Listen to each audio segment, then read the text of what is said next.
봅시다. 일어나. 일어나 쉬어. 일어나 쉬어. 진짜 났어. 일어나. 아휴 피곤하지. 수준아. 네. 수준아. 일어나. 자, 그 다음은 됐어. 근데 이 작품도 엄청 많이 나와요. 여러분들이 아마 윤동주의 쉽게 쓰여진 시를 배울 거거든요. 결국은 배울 텐데, 아니면 그게 아니더라도 내적 성찰을 배우게 될 거예요. 이 시에서 아 내가 여태까지 이래 왔는데 이렇게 살면 안 되겠구나 라고 하면서 의지적 태도로 변하는 그 윤동주, 백서 이쪽 라인들이 있어요. 무조건 작품이 하나 들어가 있는데 어떤 교과서든지 그때 이 작품이 나왔을 때 되게 많이 묵살나는 경우들이 있습니다. 그래서 반드시 좀 배워야 되는 작품 중에 하나죠. 쭉 넘기시면 중간에 이제 뭐가 등장합니까? 288페이지라고 적혔죠? 보리타작 되시겠습니다. 조금 유식한만 더 카메캥이라고 이야기를 하는 작품인데 개인적으로 제가 제일 좋아하는 분 중에 하나예요. 이분의 이미지는 좀 갖고 계셔야 됩니다.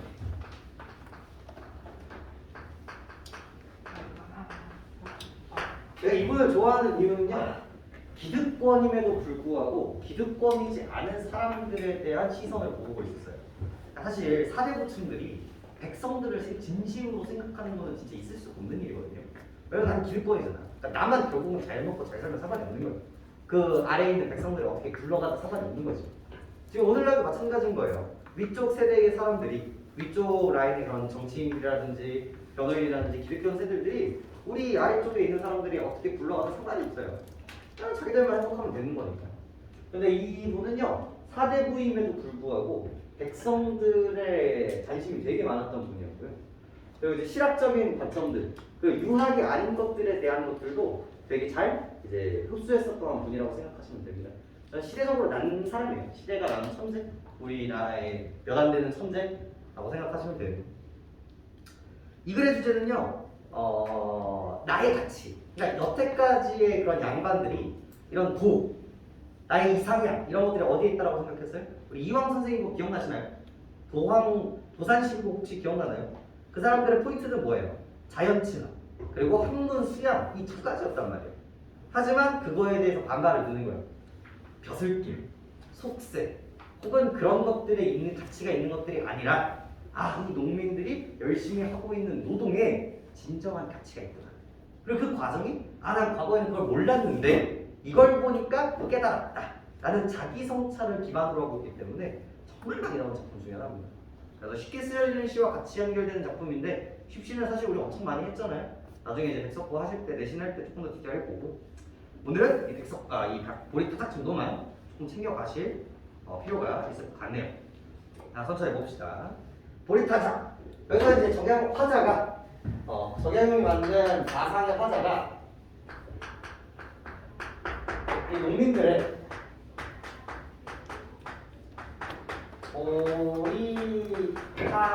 보리타작의 모습을 보고 느낀 감정들에 대한 설명이라고 생각을 해주시면 되겠습니다. 자, 첫 번째 줄부터 가보죠. 새로 걸은 막걸리 젖빛처럼 뿌옇고 큰 사발의 보리밭 높이가 한 자로세. 자, 새로 걸은 막걸리 소재가 나왔죠?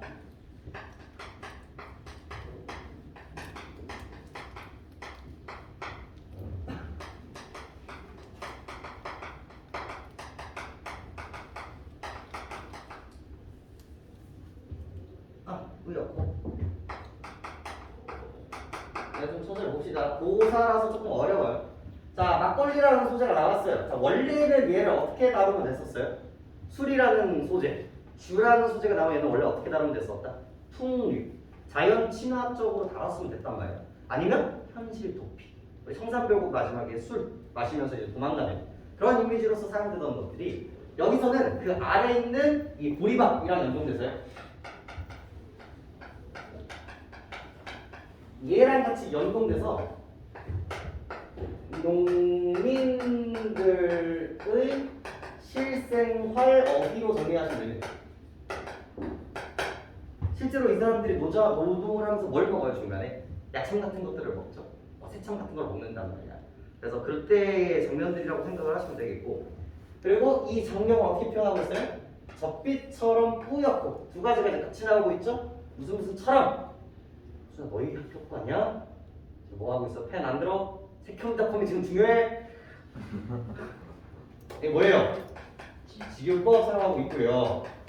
뿌옇고 뭐예요? 시각적 심상 보시면 되겠죠?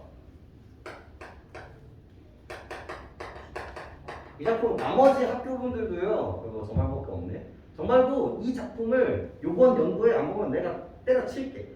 그 정도로 중요한 작품이에요. 여러분 교과서에서도 실력 있고요. 실제로. 뿌옇고 큰 사발에 보리가 높이가 한자로 돼. 이 보리밥이 뭐래요? 한자가 된대. 근데 이게 한자면 거의 30cm 정도거든요. 그럼 보리밥 이만큼 있으면 많이 돼요? 안 돼요? 안 된단 말이에요. 그래서 이때 뭐가 등장합니까? 과장법이 등장합니다. 그래서 여러분들이 그 사설시조에서 과장법이 나오잖아요. 그럼 이 작품도 정말 많이 나와요. 사설 과장법에 대한 이미지 때문에. 그래서 이 형상화를 하고 있고요. 그리고 밥 먹자 도리깨 잡고 마당에 나서니 검게 탄 두 어깨 햇빛 받아 번쩍이네. 자, 그 다음 아래에 있는 뭐까지 연결해 주시면 되고요. 도리깨까지 연결해 주시면 되고요. 다 뭡니까? 농민들의 실생활의 어휘라고 생각해 주시면 됩니다. 그리고 연결되는 게 검게 탄 두 어깨를 확인할 수 있죠. 이게 그 당시 농민들의 뭐예요? 이 열심히 노동으로 다져진 우리 어깨. 이 어깨에 대한 이야기들을 해주고 있는 거예요. 긍정일까 부정일까? 긍정이라고 볼 수가 있겠죠. 그래서 색채가 확인하시면 되겠고요. 뭐예요? 노동의 이미지를 엄청나게 긍정적으로 보고 있다고 확인하시면 됩니다.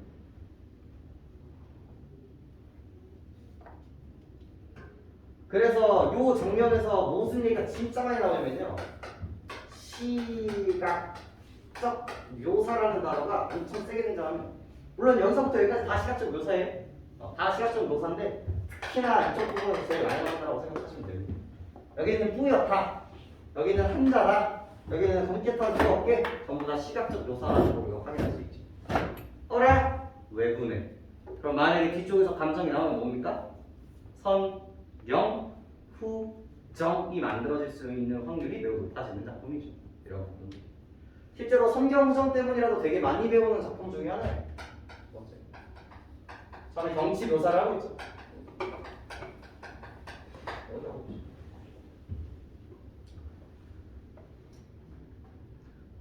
그래서 성경전 왜 외워야 될까? 무슨 작품이 있었어? 이들 작품이잖아. 내가 그다음 옹해야 소리내며 달맞추어 두드리니. 그래서 옹해야 한번 쳐볼까요? 옹해야.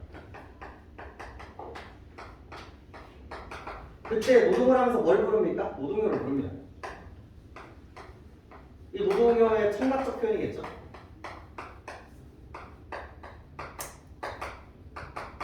근데 이게 왜 대단하냐면요. 이 타마켄이의 장르가 뭐예요? 지금 옆에 뭐가 써 있어? 한자가 써 있단 말이에요. 이 장르는 한글로 쓰는 가사가 아니라 장르가 한시예요. 한시. 정말고 같은 경우는 그걸 기억하시면 되겠네요. 그 송인 같은 게 이제 한시의 류 중에 하나거든요. 그래서 거기 보시면 알겠지만 되게 고풍스러워요. 한자들에 대한 이야기란 말이에요. 그래서 한시라서 뭐로 쓰임에도 불구하고 한자로 쓰임에도 불구하고 뭘 사용하고 있다는 거예요. 그 뭐랄까 음성 그리고 그다음 실생활에 사용되는 언어들을 한자로 억지로 맞춰 썼다라는 게 정말 대단한 것들인 거예요. 그 당시에 이제 사대부들은 이 한자들을 이제 어떻게 생각하는 거야? 우리와 자부심이라고 생각을 했단 말이에요. 실제로 글자를 안다라는 거. 식자층이라는 건 이 사람과 이 사람의 계층을 나누는 오늘날이야 우리가 이제 한글 때문에 서로 다 얘기를 하지만 실제로 외국 미국만 나가더라도 쓸 수 있는 문맹률이 되게 낮는다는 걸 확인할 수 있거든요. 그래서 이것들이 되게 중요하게 생각했는데 이걸 가지고 뭐예요? 평민들의 언어를 가지고 만들려고 노력했다는 점 자체가 이 사람의 사고방식으로 확인할 수 있다는 거죠. 그래서 옹해야 이런 거 진짜 있었을까 한자로? 옹해야 옹 이런 게 있었을까? 없었을 거란 말이에요. 일부러 그렇게 만드는 모습이 되게 중요하고요. 옹해야 소리내며 발맞추어 두드리니 삽시간에 보리 나날이 온 마당에 가득한. 지금 보리 타작을 하고 있는 모습을 형상화하고 있다. 시각적으로 묘사하고 있다라고 보시면 됩니다. 주고받는 노래가가 점점 높아지는데 보이느니 지붕까지 나르는 보리티가. 그래서 보리 타작이 뭔지 아십니까? 여러분들? 이게 보리로 타작을 하면 보리 알들이 이제 떨어져 나가요. 그래서 그 알들을 모아가지고 이제 수습을 하는 건데 그 보리의 나날들이 막 커져가는 장면들을 이렇게 보여주고 있다라고 보시면 되겠고, 여기도 과장이라고 하기도 하는데 과장법 찾으라고 하면은 그냥 한자로서 찾으시면 됩니다. 만약에 두 개 찾으라고 하면 지붕까지 올라가는 보리 타작까지 챙겨주시면 되고요. 별 5개입니다. 여기서부터 여기만 챙겨가시면 돼요. 그 기색 살펴보니 즐겁기가 짝이 없어. 마음이 몸에 노예되지 않았네. 그래서 이 보리 타작을 하고 있는 이 농민의 모습이 첫 번째 뭐예요? 즐겁게 짝이 없어요. 즐겁다. 즐겁다. 그죠? 뭐라고 해석할 수 있어요? 노동의 즐거움이라고 해석할 수 있고요. 그래서 정말 중요하거든요. 그 다음에 나오는 게 마음이 몸에 노예되죠. 마음이 몸에 노예되지 않았다. 여기서 이제 사고방식을 우리가 확인할 수가 있습니다. 그리고 여기서 긍정, 부정을 뽑아낼 수가 있어요. 여기 있는 마음은 긍정일까 부정일까? 얘는 긍정이에요. 그리고 여기서의 몸은 뭘까요? 얘는 부정적으로 바라보시는 게 맞습니다. 지금 이 상황 자체가 긍정적이고 이게 긍정적이고, 그럼 이 얘기가 무슨 얘기일까요? 몸에 노예되지 않았다는 게 무슨 얘기일까요? 몸에 노예가 되잖아요. 그럼 뭘 하고 싶어요? 자고 싶어요. 그리고 뭐예요? 먹고 싶어요. 그럼 뭐 하고 싶어요? 놀고 싶어요. 편하고 싶은 거예요. 이 몸에 노예가 됐다는 건 나의 감각, 나의 1차적인 욕구를 따른다는 얘기가 동일합니다. 근데 이거에 노예가 되지 않는다는 건 뭐예요? 자고 싶은 거 참고 공부하고, 먹고 싶은 거 안 먹고 다이어트하고 운동하고, 놀고 싶은 거 참고 생산적인 일을 한다는 거. 이게 바로 마음이 몸에 노예되지 않았다라고 얘기를 하는 거고요. 이 몸이라는 거를 뭐 해석해도 무방합니까? 세속적 가치라고 해석을 하셔도 무방하다는 거지. 그럼 명예욕, 그런 물질욕 이런 것들로 치환을 해도 무방하다는 거예요. 그래서 자연치가 이야기할 때도 연결되는 구절이기도 합니다. 마지막, 낙원이 먼 곳에 있는 것이 아닌데 무엇하러 고향길을 떠나 벼슬길을 헤매리요 라고 이야기하고 있죠. 자, 키워드는 낙원이겠죠? 그래서 낙원이 어디 있다는 거야? 바로 이 장면이 뭐다? 낙원이다. 무릉도원이다. 즉 이상향이다. 이게 다른 사대부들과의 본질적인 차이. 다른 사대부들은 이 이상향을 어디서 찾았을까? 이 이상향, 다른 사대부들은 자연 속에서 살아요. 어떤 자연? 추상적인 자연 속에서 찾았어요. 그 사람들이 낚시를 하는 건 진짜 낚시가 아니야. 그냥 유유자적하는 마음인 거지. 그냥 자연을 닮고자 하는 마음인 거지. 하지만 이 사람의 낙원은 진짜 어디예요? 노동을 하는 진짜 공간이라는 점이 진짜 중요해요. 이게 더 이상 유교는 사람들을 행복하게 할 수 없다는 가치가 반영되어 있는 지점들인 거예요. 이게 유교거든요. 이쪽 라인. 성리학의 베이스인데 이런 거 백날 해봤자 백성들은 먹고 사는 게 해결되지 않는단 말이에요. 우리가 백날 자연과 발만하고 한다고 우리가 먹고 사는 게 해결되는 게 아니란 말이에요. 그런 거에 대한 깨달음이 다 이런 거에 베이스가 되어 있는 거고, 즉 여기에 있는데 내가 여태까지 뭐야? 이걸 몰랐다. 그래서 후회를 해. 회한이라고 이야기하고 성찰이라고 이야기를 하는 거예요. 마지막, 무엇하러 고향을 떠나 벼슬길에 헤매리. 무슨 법으로 끝나고 있습니까, 서준아? 무슨 법이야? 여기 있으니까 뭐 하겠다? 헤매리오. 해석하면 뭐야? 해서 헤매겠는가? 그래서 뭐로 끝나겠습니까? 설의법을 통해서 이 사람이 뭘 강조하고 있어요? 그 사람의 깨달음을 강조하고 있는 부분이라고 볼 수가 있겠죠. 그래서 여기 있는 이 낙원과 여기는 뭐 설명 외서인 겁니까? 여기가 바로 뭡니까? 거실들이 되죠. 그치? 해석 조금 이런 식의 대칭을 반드시 만들어주셔야 되는 작품입니다. 그래서 이 라인 때문에 뭐가 나와요? 성찰, 깨달음 이런 구조들이 잡히기 때문에 그놈의 윤동주 씨랑도 이제 연결되는 것 같이 나온다고 생각하시면 돼요. 하고 이게 백석고 교과서에는 쉽게 쓰여진 시와 같이 붙어 달려 있단 말이에요. 우리가 이제 윤동주 같은 경우는 윤동주 세트로 설명드렸었죠. 자화상할 때 여러분 했을 거예요. 자화상하고 쉽게 쓰여진 시하고 그다음에 뭐야 자화상 그다음에 뭐죠 그거 다른 또 오늘 참여록도 하고 좀 했었을 거예요. 됐죠? 자, 특징 좀 잡아볼까요? 1번 농민들의 일상적 생활과 관련된 시어를 사용합니다. 자, 막걸리, 보리밭, 도리깨 이런 키워드들이 되게 중요하게 다뤄지고요. 2번 시각적이고 너무 중요하네요. 동적인 이미지를 통해서 현장감과 사실성을 부각합니다. 동적인 이미지 찾으라고 하면 어디 찾으시면 돼요? 옹해야 소리 내며 발맞추어 두드리기 이런 부분이나 보이는 이 지붕까지 나르는 보리티끌 이런 부분들을 동적 이미지라고 이야기할 수 있습니다. 조선 후기에 평민의식을 반영했다라고 생각해 주시면 되겠고요. 자, 이어와 감상은 읽어봅니다. 이 작품은 조선 후기 밑줄 쳐보죠. 실학 정신을 바탕으로 한 다산의 사실주의적 시정신이 드러난 한 시입니다. 포인트는 실학 정신이지. 그러니까 시대를 관통하는 이데올로기인 거예요. 과거에는 유교가 짱이야. 우리 잘 수양하고 백성들도 착하게 만들면 모두가 행복하게 살 수 있었어 라고 하는 시대에서 야 그렇게 해봤는데 안 된다.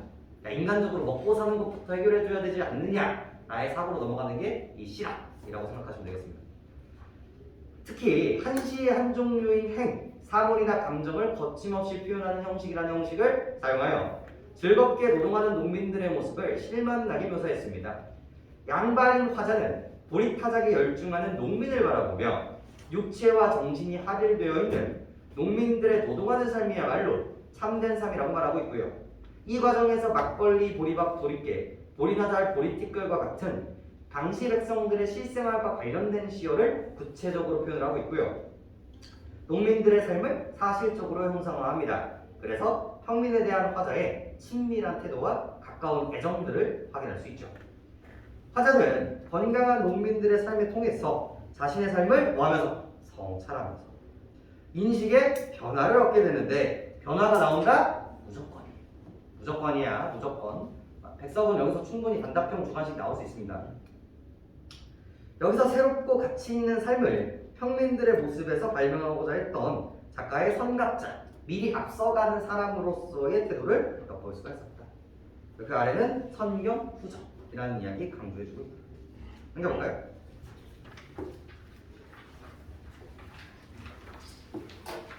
자, 그래서 시상 전객에 따른 화자의 태도 파악은 의미가 있겠죠. 처음에 기승, 한시 같은 경우는 크게 이제 기승전결로 나눌 수가 있는데 앞에 있는 기승 같은 경우는 관찰로, 그다음에 9와 19 같은 경우는 인식으로, 마지막 결, 11, 12 같은 경우는 단성으로 형상화하고 있다는 거 체크해 주시면 되겠고요. 진짜 많이 나와요. 전개 방식이 너무 중요하고 어디서부터 어디까지인지는 선생님마다 조금 다를 수 있는데 일반적으로 이런 관찰, 인식, 반성의 3단 구성이라고 생각하시면 되겠습니다. 기승전결의 이 이미지까지 같이 챙겨가시면 되겠고, 그다음에 뭐 시각적 형상화, 청각적 형상화 얘기 안 해도 되겠고, 낙원과 벼슬길에 대한 특징점 얘기 안 해도 되겠죠. 그래서 문제 슬쩍 풀어보죠. 1번, 2번, 3번, 4번 풀어봅시다.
좀 중요한 시예요. 성차는 진짜 우리나라 고등학교 문학사에서 되게 중요하게 생각하는 사고방식이기 때문에 여러분들 착한 어린이 만들기 되게 좋잖아요.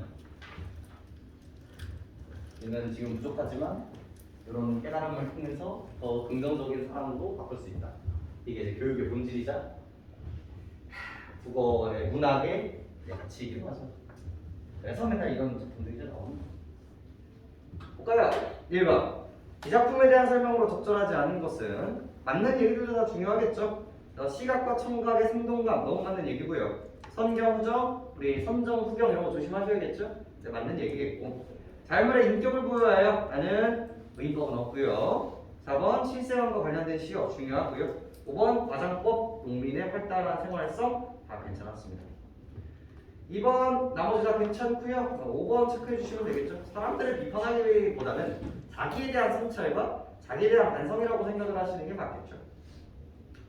자, 3번 항상 이런 작품들과 이제 연동이 될 텐데 자연 친화적인 공간이랑 좀 다르죠. 이상적 공간이라는 점에서는 같지만 좀 디테일을 보면 다르다는 걸 알 수 있어요. 근데 답은 되게 쉽게 나올 수 있습니다. 자, 4번 보시면 이 작품의 벼슬길과 보기에 연합한 일들은 전부 다 세속적 가치고 싫어하는 공간이죠. 그래서 반대가 되고 있죠. 왜 이런 문제가 나오는지 보시면 됩니다. 헤멜리오, 불을 줄이 있으랴라는 선입법, 의문형 어미들을 언제나 중요하게 다뤄주면 되겠고요. 세속적 욕망에서 벗어나는 공간, 바로 이 마당이 되겠죠. 자, 그래서 여기에다가 이 적양형 작품 조금만 더 붙여보겠습니다.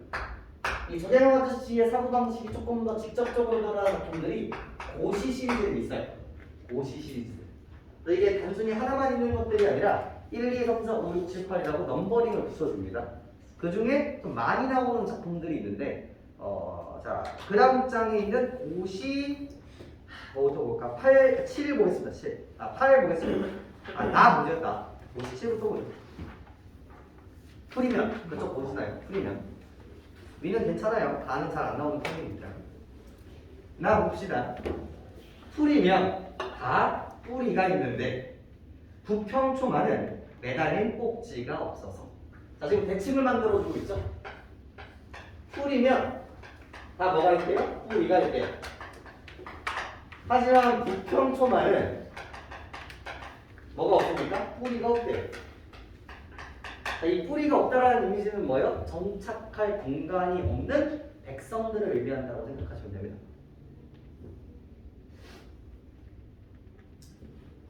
물 위에 둥둥 떠다니면서 언제나 바람에 끌려다닌다네. 그래서 이 부평초를 불편하게 만드는 사람은 누구죠? 바로 이 바람이라고 생각하시면 되겠고, 얘가 이 백성이라고 생각할 수도 있고요. 뒤에 가 있는 타자 자신, 이 적양형 자신이라고 생각하셔도 되는데 백성으로 해석하시는 게 조금 더 일반적일 겁니다. 그래서 이 바람은 뭐가 되는 겁니까? 바람은 얘네들을 괴롭히는 힘과 논리가 되는 거죠. 그리고 이제 간신들 이런 식으로 해석하실 수 있습니다. 목숨은 비록 붙어있지만 더부살이 신세처럼 가냘프기만 해. 연잎은 너무 괄시를 하고 마름도 이리저리 가리기만 한다. 그래서 여기다가 뭐도 맞춥니까? 연잎 플러스 마름. 얘네들이 이 부평초를 뭐하고 있어요? 괴롭히고 있는 거예요. 그 다음에 이 사람의 가치관이 나옵니다. 똑같이 한 못에 살면서, 한 세상에 살면서, 마지막 줄이죠? 어쩌면 그리 어그러지기만 할까. 라고 하면서 결국은 조화롭지 못한 연못에 대한 이야기를 하고 있죠. 자, 이렇게 생각을 하면 뭐예요? 선정을 베풀지 못하는 통가놀이에 대한 비판. 그리고 이렇게 해석하시면 뭡니까? 자기를 핍박하는 간신들에 대한 비판이라고 해석하시면 됩니다. 네, 두 가지 다 잘 쓰이고요. 1번 쪽이 조금 더 이 사람의 사고방식이 좀 더 가까워요. 그리고 다는 뭐 별거 섞입니다. 이 작품은 진짜 많이 나오죠. 무조건이에요, 무조건. 무조건이에요, 제발요. 자, 볼까요? 제비 한 마리 처음 날아와. 지지배배 그 소리 그치지 않네. 말하는 뜻 분명히 알 수는 없지만 집 없는 서러움을 호소하는 듯. 느릅나무 회나무가 구멍 가는데 어찌하여 그곳에 깃드지 않니? 제비 다시 지적이며 사람에게 말하는 듯. 느릅나무 구멍은 황새가 쪼고 회나무 구멍은 뱀이 와서 뒤진다고. 이 작품 어디선가 많이 보셨을 겁니다. 어디서 많이 봤죠? 우리 두꺼비 두엄 위에 올라 파리를 물고 두엄 위에 올라라는 작품과 연동이 진짜 많이 되는 작품이에요. 이 가령주고 형민을 핍박하는 두꺼비 탐가오리 요 이미지랑 연동이 되죠. 자, 처음에 누가 등장합니까? 제비가 등장하죠.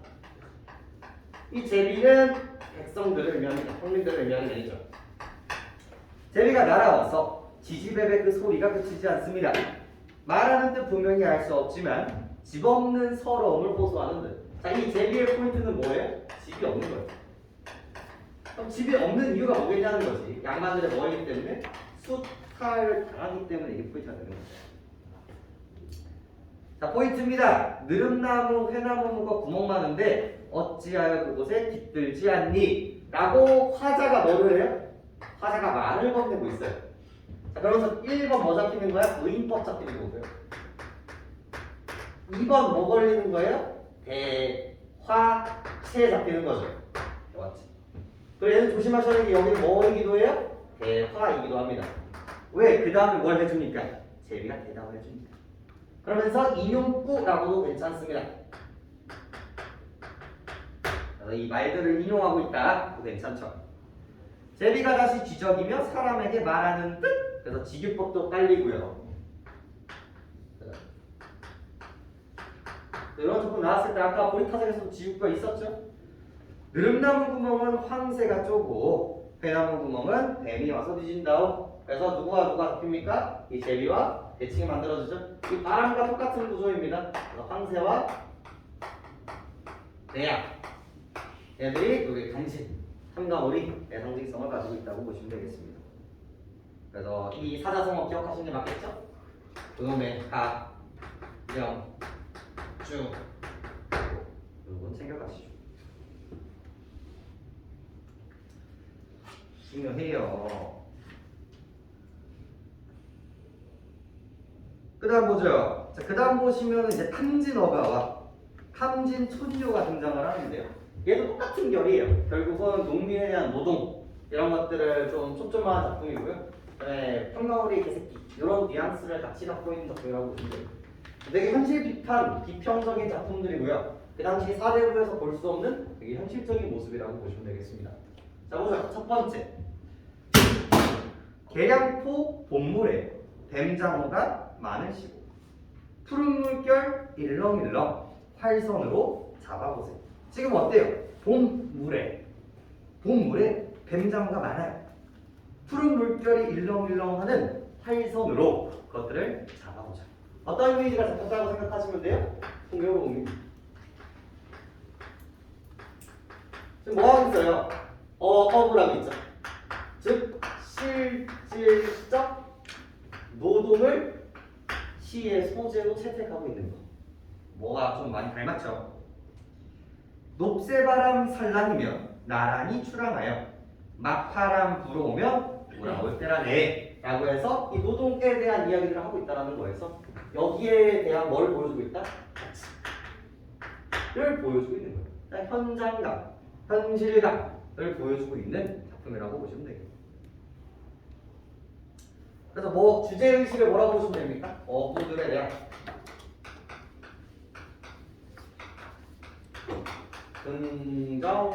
긍정적인 사고, 노동에 대한 긍정적인 사고라는 점에서 앞에 있는 보리타작과 거의 동일한 앞부분에서는 끝이야. 디테일이야 중요하지 않으니까. 나는 별표. 예, 너무 중요하죠. 얘도 도치법 갖고 있거든요. 여러분들 전발고 같은 경우는 어디 송인에서 도치법 나옵니다. 되게 중요하게 다뤄지죠. 챙겨가실 필요가 있을 것 같네요. 자, 새로 짜는 무명이 눈결같이 고왔는데 이방줄 돈이라고 황두가 뺏어가네. 누전세금 북척이 성화같이 급하구나. 3월 중순 세곡선이 서울로 떠난다고. 자, 첫 번째 새로 짜는 무명이, 자, 무명 부분을 써볼까요? 무명. 이제 무명옷 이라고 얘기를 하죠. 이거 옷값입니다. 옷값. 그 당시에는 돈이 그렇게 발달할 때가 아니었기 때문에 세금을 돈으로 낸다라기보다는 두 가지 아니 세 가지로 됐다라고 생각을 하시면 됩니다. 하나가 이제 돈의 이미지로서 이 무명이라는 옷감과 병, 옥식의 이미지가 이제 돈의 이미지가 셌고요. 그리고 우리는 병역의 의무를 지기 위해서 군대를 갔다 오잖아요. 걔네들도 병역의 의무가 있었단 말이에요. 근데 그 병역의 의무 역시도 이 병역의 의무 역시도 다 뭐로 치원할 수 있었어요? 여기 있는 병과 무명 혹은 그 지역의 특산물로 치원을 할 수가 있었어요. 돈을 못 내면 그게 잡혀가지고 이제 몸으로 떼어가는 그랬는데 근데 그렇게 되면 뭐가 문제예요? 남자가 잡혀가면 농사를 할 사람이 없는 거예요. 그래서 그 당시에는 여자도 농사를 진짜 많이 지었었어요. 그런 이제 시대였고 근데 이제 무명을 내가 열심히 만들었으니까 얘는 이제 세금의 수단과 동시에 먹고 사는 문제인 거예요. 그래서 열심히 노동을 해가지고 이걸 만들었는데 이방줄 돈이라고 황부가 뺏어간다는 거죠. 얘네 다 뭐예요? 횡단원이죠. 여기서 얼마나 이게 처참하냐면 여러분들 사또 있죠? 사또 아래에 뭐가 있는 거예요? 이방이 있는 거고 이방 아래에 황부가 있는 거예요. 즉 심지어 제일 높은 사람은 이미 다 뜯겨간 거예요. 근데 대통령 주는 게 아니라 그 아래에 있는 사람들까지 뇌물 줘야 돼서 앞자리가 그걸 뜯어가는 거예요. 이게. 그러니까 백성들은 원래는 누구한테만 내면 되게요. 원래는 임금님한테만 내면 되는 거야. 나한테만. 나한테도 내고 사또한테도 내고 이방한테도 내고 황도한테도 뺏기고 그런 모습들을 통해서 이제 핍박받는 모습들을 확인할 수 있고요. 누전세금, 그죠? 토지대장의 기록에 빠진 토지 독촉이 성화같이 급하고 이것도 누전이라는 게 빠져있다는 뜻이거든요. 원래 내가 세금을 내려면 뭐에 대해서만 세금을 내면 돼요? 내가 가지고 있는 재산에 대해서만 내면 된단 말이에요. 근데 갑자기 뭐야? 이 땅도 네 땅이니까 돈을 내라 라고 해버리는 거야. 근데 이 땅도 보니까 뭐야? 여기서 내가 농사를 지어가지고 몇 퍼센트 주면 되는데 내 땅이라고 잡혀있는 이 땅이 다 돌덩어리밖에 없는 거예요. 그럼 여기는 농사가 나올 수 없는 땅임에도 불구하고 뭐야? 돈을 뜯어가는 거야. 그러니까 그 당시에 이제 모습들을 이제 보여주기도 하는 거고 다 뜯어가는 거야 세금으로. 그래서 뭐라고 얘기합니까? 왜 그랬냐? 라고 보니까 3월 중순 세국선이 서울로 떠난다고 누전 세금 독촉이 성화같이 급하구나. 도치법을 통해서 세곡선, 즉 여기로 가야 되는 돈, 이 세곡선. 즉 이쪽에도 뜯기고 이쪽에도 뜯기는 그 모습들을 우리가 확인할 수 있죠. 그 당시에 핍박받는 민중들의 모습을 확인할 수 있다. 자, 이런 작품을 쓴다라는 것 자체가 뭐다? 그 백성들에 대한 연민, 그 백성들에 대한 동정, 그 백성들 이런 시대의 현실에 대한 고발 이런 역할을 하고 있다라고 보시면 되겠습니다. 조심하셔야 될 건데 제가 같이 세트로 드리면 항상 보리타작을 엮다가 연결을 시켜드리는 거예요. 연결을 시켜서 틀려와요. 보리타작은 고발 없어요. 물론 현실에 대한 비판이 마지막 부분에 있기는 하지만 이렇게 풍자적인 요소는 없어. 얘는 충분히 뭘 볼 수 있어요? 풍자라고 볼 수 있어요. 그 당시 시대상에 대한 비판들입니다. 부정적인 대상이 존재하잖아요. 하지만 보리타작은 그런 건 아니고 거기는 이제 성찰 쪽이 조금 더 가깝고 거기를 이제 조금 더 이제 구체화해서 끌어내면 이런 얘기들이 나온다는 거죠. 그다음 봅시다. 자, 여기까지 보면은 우리 양국이 형의 굵직굵직한 작품들을 다 보게 되는 거예요. 여기까지 보면 이제 양국이 형의 전체적인 사고방식을 우리가 획득할 수 있지. 첫 번째, 구구라는 작품인데 얘는 조금 어려워요. 3학년 용이기는 합니다. 3학년 용이기는 한데 그래도 가끔 미친 척하고 나오는 경우도 있어서 좀 보여는 드립니다. 그리고 모르면 틀릴 수밖에 없는 구조라서요. 한번 볼 필요는 있겠네요. 자, 구구. 그래서 장마에 비가 막 내리고 있을 때 이 야경이 형이 무슨 생각을 하는지 한번 봅시다. 분명하게 사노라니 사람 보기 드물고 항상 의관도 걸치지 않고 있네. 낡은 집에는 향랑같이 우리 진해 있죠? 진해가 떨어져 기어가고 황량한 들판에 팥꽃만 남아있네. 병 많으니 따라서 잠마저 적어지고 글 짓는 일로서 수심을 달래보네. 자, 여기까지 끊어볼까요? 여기까지가 뭐의 모습이라는 걸 알 수 있어요. 비양에서 힘들게 지내는 화자의 묘사, 감정과 공간의 묘사라고 볼 수가 있겠죠. 힘든 거야. 근데 여기서 포인트는 수심입니다. 이 왜 걱정을 하느냐가 이제 포인트가 되는 거죠. 왜 이 사람은 근심 걱정을 가지고 있는가? 마지막 줄의 포인트죠. 비 오래 온다에서 어찌 게으러워만 할 것인가? 날 맑아도 또 혼자서 탄식할 것인가? 그래서 뭐가 만들어져요? 대칭이 만들어지거든요. 즉 장마와 맑은 날로 구조화가 만들어져요. 그 당시에는 이제 장마가 너무 심해가지고 일단 농사를 못 짓고요. 그 다음에 밖으로 나갈 수가 없는 거예요. 그러다 보니까 이 화자의 감정, 근심 걱정이 어떻게 된 거예요? 더 커진 상황이라는 걸 알 수 있죠. 나의 감정이 외부의 날씨에 의해서 되게 커지는 거예요. 근데 포인트는 뭐냐면 날이 맑아도 또 혼자서 탄식한다는 거지. 즉 나의 지금 탄식은 장마 때문이기는 해요. 하지만 그렇다고 해서 이 장마가 끝난다고 해서 이 탄식이 없어져요? 안 없어져요? 안 없어진다는 거죠. 마치 장마 때문에 탄식을 한 것처럼 보이지만 사실 이 기저에, 이 수심의 기저에는 뭐가 깔려 있는 거예요? 스팔당하는 백성들에 대한 걱정이 그 기저에 깔려 있기 때문에 이 장마가 다 끝난들 나의 걱정이 과연 없어질 것인가? 없어지지 않는다로 이제 마무리가 되고 있는 거죠. 결국은 뭐예요? 이런 현실에 대한 비판을 보여주고 있는 거죠. 그래서 아래 알맹이 토착 정도만 읽어보시면 되겠죠. 장밋빛 그쳐 맑은 날이 온다고 해도 맹중의 생활고는 변함없이 계속될 것을 탄식하고 있는 부분이죠. 이는 곧 잘못된 사회 현실을 개혁하지 않는 한 백성들의 궁핍한 생활은 앞으로도 계속될 것이라는 작가의 현실 비판을 보여주고 있는 것이죠. 여러분들이 1학년 때 배우셨던 허생전 이런 작품과도 주제의식이 연동되는 부분들이고요. 되게 백성들에 대해서 고민하고 있다는 걸 알 수가 있겠죠. 여기까지가 2.5학년 정도의 정약용 작품들입니다. 3학년 넘어가시면 송민구처럼 가사들이 있어요. 근데 그 가사들도 어떤 가사들일까? 이 사람이 그 가마꾼에 대한 걱정을 써요. 그러니까 말이 안 되는 거예요.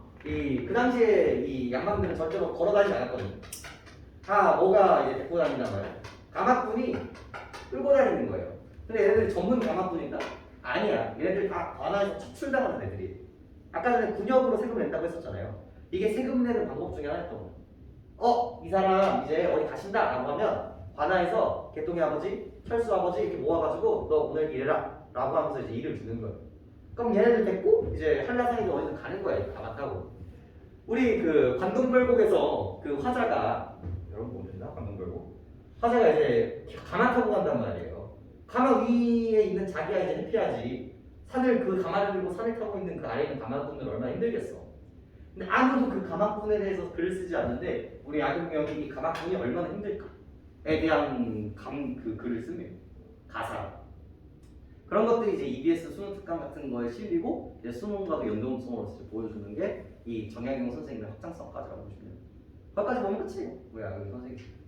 아니면 뭐 수필에 뭐 공부를 열심히 해야 된다 이런 쪽이 있기는 하지만 이 정도만 보셔도 충분합니다. 물론 포인트는 그거이기도 하고요. 그 자기에 대한 성찰이었죠. 우리 타작 같은 경우. 뭘 보면 좋을까라고 했을 때 우리 18번 정도만 볼까요? 18번 한번 풀어볼까? 틀릴 만한 것들 좀 보죠.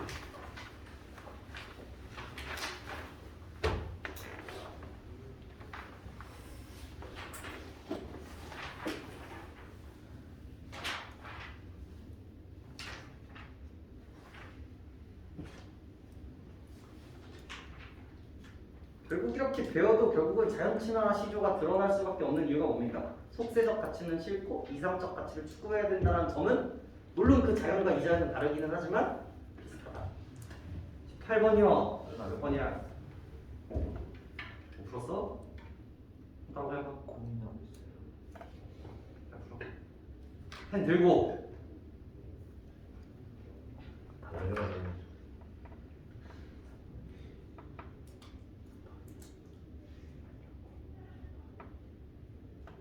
네가 지금 손가락으로 드는 게 왜 두 개다 헷갈릴까를 생각해보면 되고 그럼 둘 중에 하나를 찍으라고 한다면 뭘 찍어야 될까를 생각을 해야겠지. 아니야. 그럼 왜 그럴까를 이제 생각을 해야지.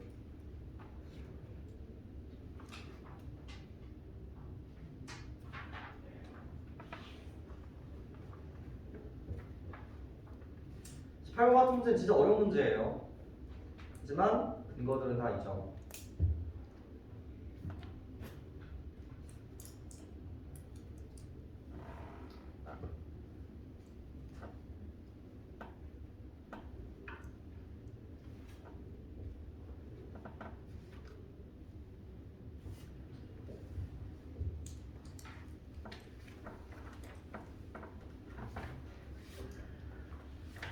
우리가 3개월 동안 고전을 제대로 따라오셨다면 해석할 수 있는 여지들을 만들어지겠죠. 벌써 한 3작품은 우리가 본 작품이에요. 자, 1번 보죠. 마음이 어린 후에 하는 일이 다 어리석다. 만중은산에 어느 님이 오리냐마는 지는 잎 부는 바람에 행여 그 인간으로. 패턴 알고 있잖아요. 지는 잎 부는 바람에. 님이세요? 근데 님이 아니야? 아니란 말이죠. 님에 대한 그리움을 보여주고 있는, 함진에 대한 그리움을 보여주고 있는 작품이기 때문에 사랑이 아닙니다. 지우시고요. 자, 2번.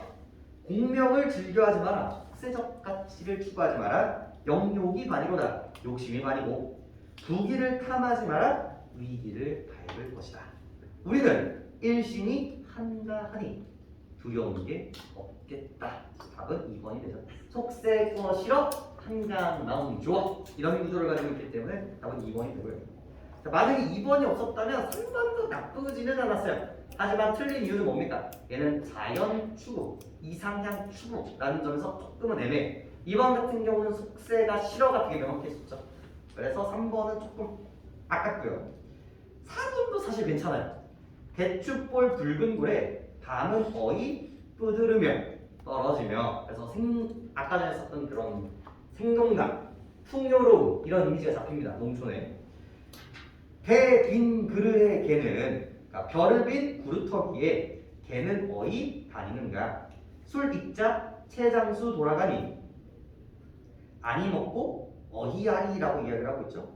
얘도 농촌의 풍요로움을 의미하고 있기는 하지만 조금 주제의식과는 다르죠. 왜냐면 이게 이 사람이 깨달은 건 와 농촌이 풍요롭다가 아니라 속세의 가치가 아니라 이 여기에 이상적 가치가 있다라는 주제의식이 조금 더 같기 때문에 2번으로 이제 가시는 게 맞습니다. 5번은 지조절개 보이시죠? 새한 고절은 넉분인가노라. 예찬적 의인법 이런 기반으로 해서 지조와 절개 얘기하고 있으니까 틀렸네요. 답은 2번이 되겠습니다.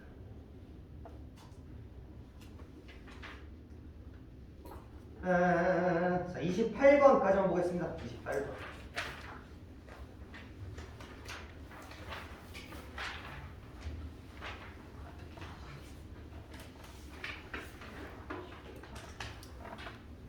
똑같은 문제예요. 마음이 몸에 노예되지 않았네. 여기에 해당하는 지점들이 되죠.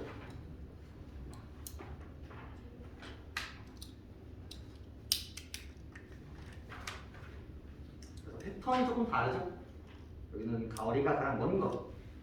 아까 전에 정확한 것 찾는 이미지보다는 비스무리한 것도 다 괜찮다라는 구조가 돼요. 2번 3번 거리가 먼 거 찾는 거야. 왜 5번인데? 손님이 찾지 않아도 산세가 지적이잖아. 그럼 손님들은 속세의 사람들이고 산세는 자연친화야. 했잖아! 다 했잖아! 재수받아. 다 한 작품들이잖아. 그치? 고전 그냥 다 날로 먹으려고 해가지고 이씨. 자, 1번 봅시다. 직방송 내지 마라 낙엽엔들 못한들이야. 솔불 펴지 마라 어제 진달보다 온다. 그래서 직방석 솔불은 인간, 그리고 낙엽과 다른 자연. 아이야 탁주 산채 일량 먹다 말고 내놔라. 그래서 아주 소박한 술, 소박한 야채들만은 다 충분하다. 그래서 안빈 낙도를 보여주고 있고요. 2번 보리밥 풋나물 알맞게 먹은 후에 바위 끝 물가에 실컷 논이로라. 나머지 다른 일이야 부러워할 것이 있겠냐 없겠냐? 없겠다. 그리고 어부사시가 생각하시죠. 3번 아까 봤으니까 패스. 답은 4번이 되겠죠. 왜? 흥망이 유수하니 만월 때도 추초로다. 만월 때는 고려의 터전이고요. 추초는 보리, 풀이겠죠. 그래서 아주 유명했던 고려가 망해가지고 풀밖에 안 남은 걸 보면서 느끼는 감정이 뭐라고요? 인생 무상. 나라가 망한 거에 대한 인생 무상이 나와야지. 무상. 5번도 시냇가, 달빛, 산새, 평상을 대밭으로 옮기고 누워서 책을 읽는 자연 속에서 수양을 하고 있는 모습을 보이고 있죠. 그래서 5번도 괜찮습니다. 그래서 다른 색깔의 문제들을 두 가지를 보여드렸는데 이제 조금 더 디테일하면 어떤 뉘앙스를 가져가는가 차이점이 있는 건 이제 이런 식으로 조금 좀 허용해주는 여지는 좀 있구나 이렇게 생각을 해주시면 될 것 같네요. 조금 이르긴 하지만 끊어가죠. 그 다음이 작품이 조금 더 많네요. 잠깐 쉬었다가 봄 이어서 한번 해보도록 합시다.